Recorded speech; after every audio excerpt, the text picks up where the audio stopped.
இன்று ஜனவரி 28, 2026 காலை மகாராஷ்டிர மாநிலம் பாராமதியில் நிகழ்ந்த ஒரு துரதிருஷ்டவசமான விமான விபத்து குறித்த செய்திகள் வெளியாகியுள்ளன.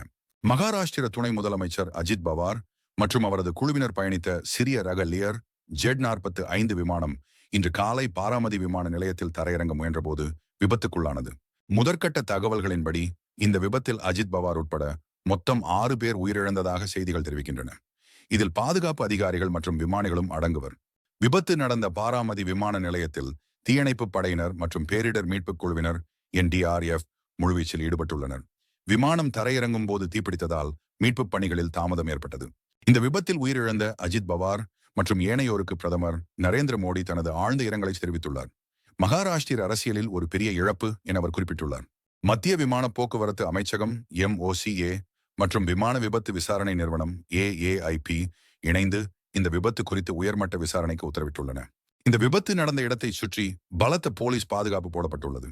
விமானத்தின் பிளாக் பாக்ஸ் கருவியை தேடும் பணி தீவிரமாக நடைபெற்று வருகிறது. அது கிடைத்தால் மட்டுமே விபத்தின் உண்மையான காரணம் தெரியவரும். இந்த விபத்தில் உயிரிழந்தவர்களின் ஆத்மா சாந்தி அடைய இறைவனை நாம் பிரார்த்திப்போம்.